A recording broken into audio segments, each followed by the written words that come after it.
Okay, so there are so many faces that I don't recognize on here, and like I'm just flabbergasted. So, hi, my name is Nicole Scary. I'm a presidential diamond from Las Vegas, and my husband's name is Justin. He's going to pop in here at any one point in time, but y'all are on here because you obviously needed a kick in the pants. We're in different spots in our business.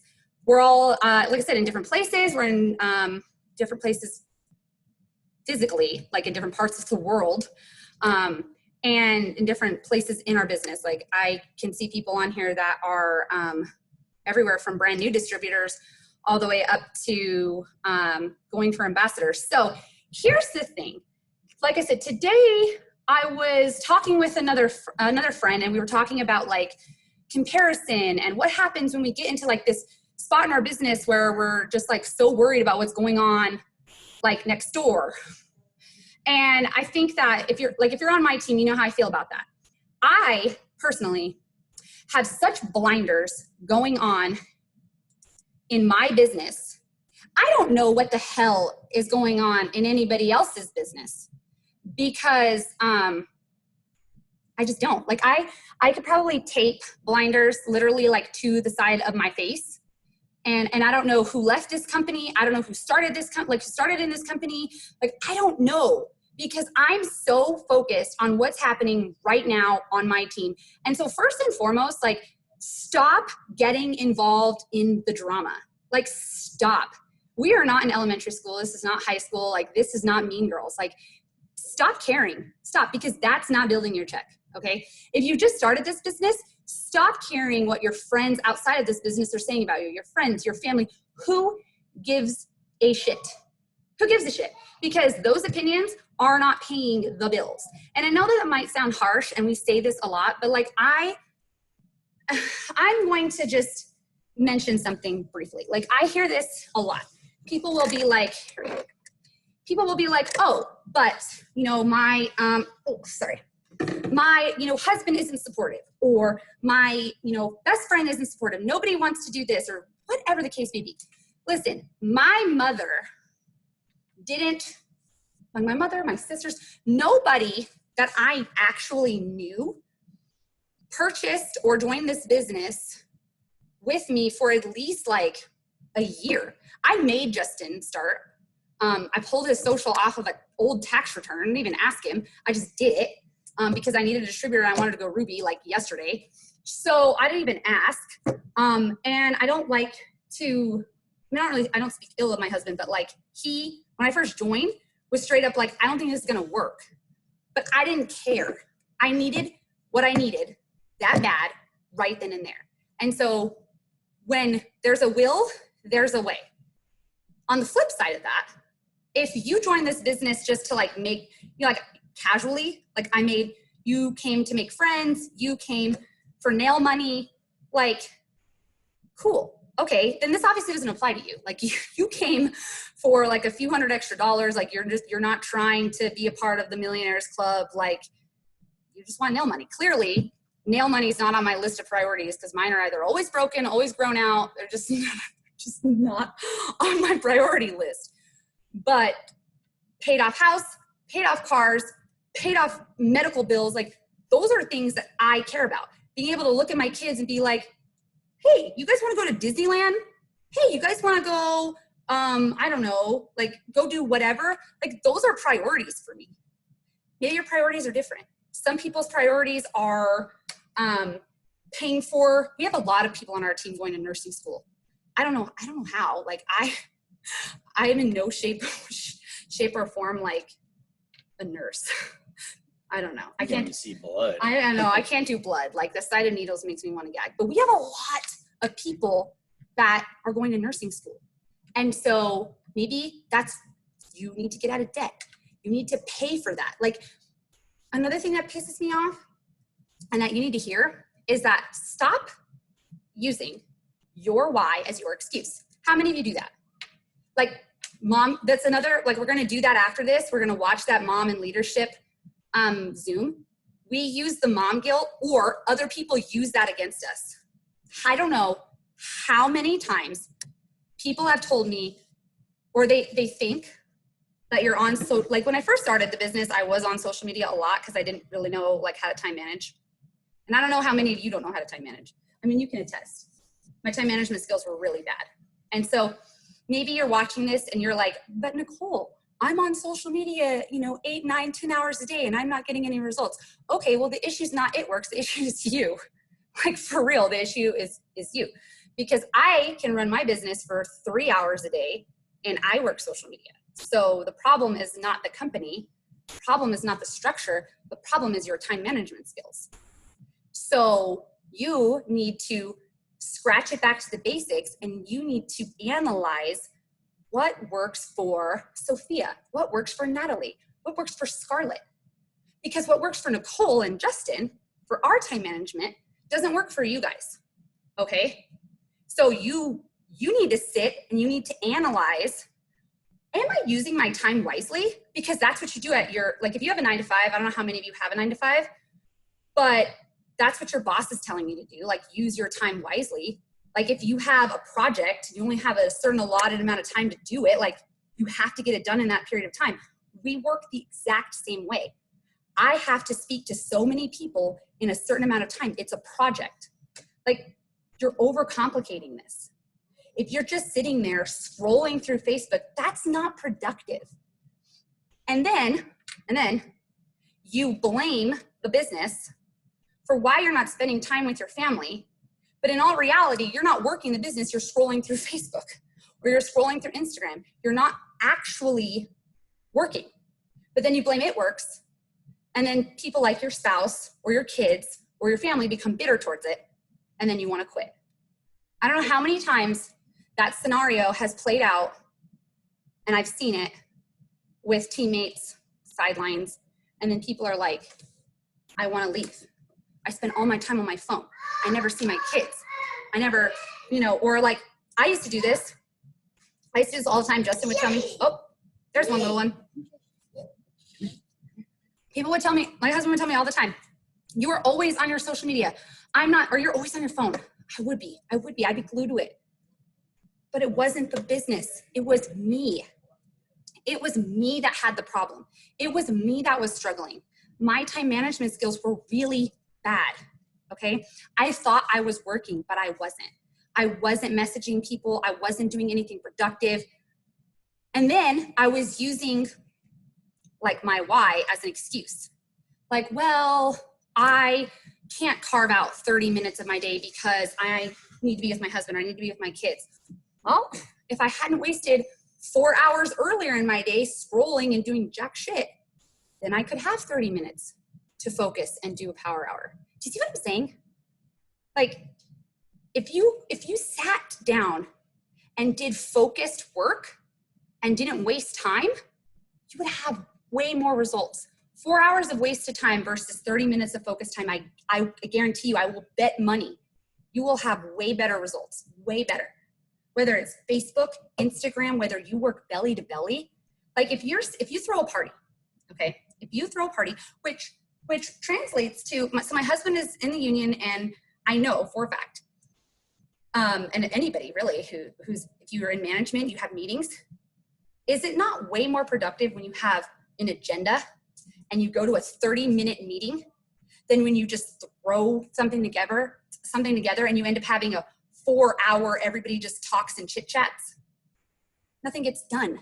Nothing gets done in the 4-hour chit chatty, everybody brings ideas. But so much more gets done on the, we have an agenda, we have tasks, we have things we have to do. Focus time, okay? Focus time. Time management, focus time. Stop using your why as an excuse. Like these are all things that I see and I've done myself that have made my check go down, that have not allowed me to move forward, that have put me in a position where I've become bitter, comparing myself. This company has the steps to success, okay? When I first started my business, I looked back at my enrollments. I was a steps to success enroller, okay? I took that for granted. I compared myself to the top enrollers, and I told myself that I wasn't good enough. But the company has that in place for a reason. And I learned the hard way that this business is not a sprint. And everyone's story is different, right? So like some of us, for instance, I'm gonna use this example. I have people on my team that went diamond in 70 some days. Y'all, it took me 8 months, okay? Some of those people that went diamond super fast, they're still diamond. I'm presidential. Big fucking difference, right? It's not a sprint, y'all, it's a marathon, okay? Stop comparing your chapter 1 to their chapter 7. Stop comparing your journey to their journey. Stop, just stop. I know it's easier said than done, it really is. Stop comparing the beginning of your journey to your right now, okay? Because I do that all the time. I'm like, man, when I first started, I was like, I find myself actually doing that right now.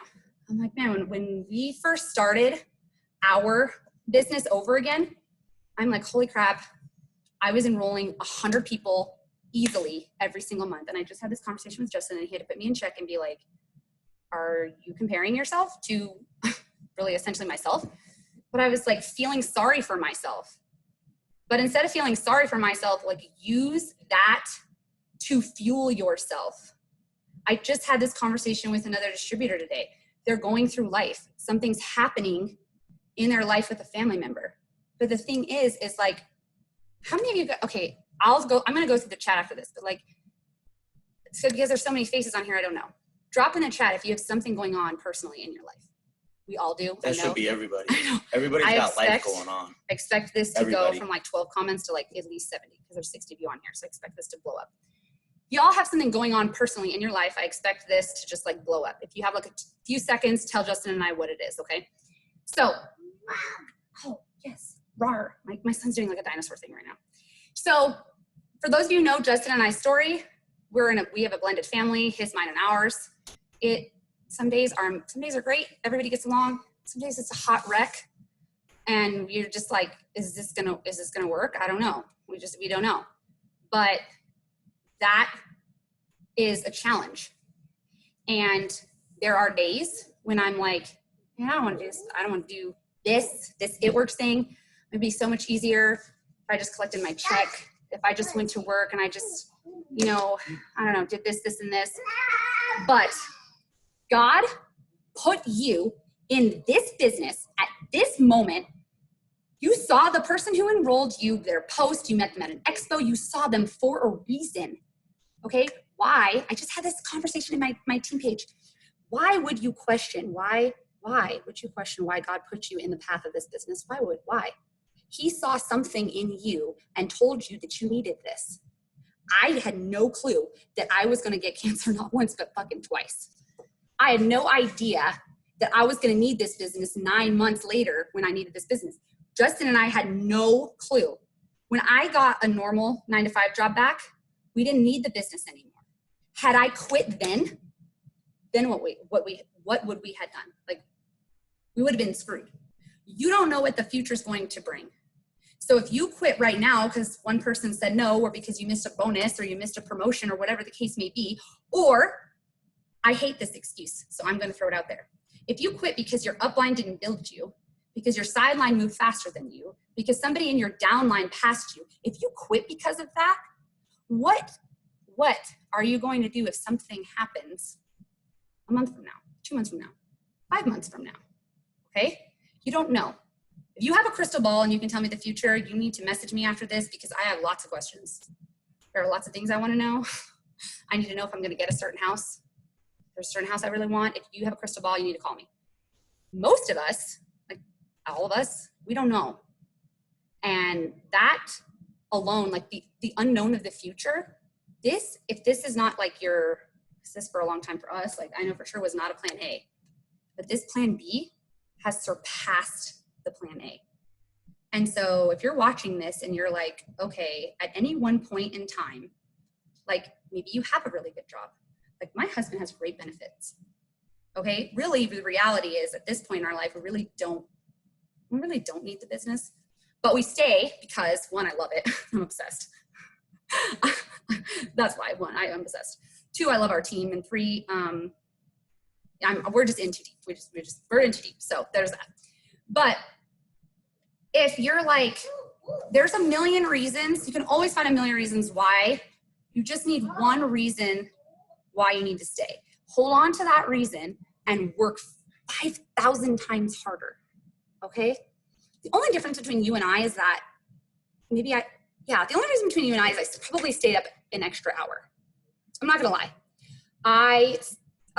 People ask me all the time, Nicole, I do everything that you do. Okay, well, here's the thing. You're not me, I'm not Natalie, I'm not Michelle, I'm not Caroline. I'm all about duplication. I talked about this in my live today. I'm all about duplication, but it gets to a certain point where you're trying to duplicate, hi baby, you're trying to duplicate so many people that you forget about yourself. You forget about yourself. You forget about your unique qualities, okay? I'm all about making this business super simple. And when we're first starting out, creating something duplicatable and easy for new people to step into. But the thing is this, stop trying to be somebody else. You're trying so hard to duplicate me and, like I said, Natalie and Michelle and Caroline and Sophia, that you're trying to duplicate us so much, and you take all these pieces from all these people that you forget to be who you are. But who you are makes you so unique that that's what differentiates you between everybody, okay? And the last thing that I want to say before I just let my husband, pipe in, is that at the end of the day, as much as your upline cares about you, because we really do, I've yet to meet a person there might be a few, but I've yet to meet a person in this business who's like so cold-hearted that they don't care about anybody. But at the end of the day, nobody cares about your business the way you do. I don't want to see anybody fail. I really don't. I don't. Nobody wants to see you fail. Nobody wants to see you give up. Nobody wants to see you not be able to succeed. But truly, nobody cares as much about your check, about your kids, about your husband, about your house. No one cares as much about those things as you do. And so at the end of the day, you are the only person that has the ultimate control over where you go in this business, okay? Just because your upline quit doesn't mean you quit. Just because your, like I said, your sideline went faster than you doesn't mean that it's all over for you. Just because I've seen people, Jessica Pearson's a perfect example. She, pretty much enrolled through, I think, the main website and just got placed somewhere and did it all by herself. You really have control over your own destiny. You can do it. You can do it. You just have to believe, okay? I posted a status today that I actually saw from somebody else, and it said, it's amazing that when you actually need to go to sleep, you have to pretend you're already sleeping. It's the same thing with success. To be successful, you have to pretend you're already successful. So if you believe it, you can achieve it. So that's my kick in the butt. I think that's one of the hardest things. I think we as a people, it's very hard just to go, oh, I'm going to conquer this business. I'm going to do this. I'm going to do that with anything. I think we all have doubts. If we didn't have doubts, I don't think we'd be normal, and, as Cat Williams would say, you really got to focus on your star player and worry about yourself and worry about your own business and celebrate you making $60, $500, $200, $17,000, $1,000, and be happy. Make it a celebration. Make it a big moment, because even if you made $25, did you have $25 before? No, you didn't. So I think it's we have to try to be able to get in our own lane and stay in our own lane and focus. And that's with anything. You want to get a promotion if you're 9 to 5, work your ass off. It's the same exact thing. Prove to your management that you can do it, or prove to your union members that you can do it. It's the same thing with this business. It's your business. Everybody on here right now, it's your own business, and run with it. There's so many leaders in this whole business from Mark on down that show you plenty of training, that show you a bunch of everything, sidelines, downlines, everything, that there's so much help in this business that anybody can go to at any time. I think it's just a matter of action. You know, I think it's sometimes we spend too much time telling. It's just a matter of one foot in front of the other. Like I said, it's a marathon. You know, it's not a sprint, it's a marathon. So we love you guys. This is recorded. I'm going to post it to our YouTube. I will blast the link out. Cool.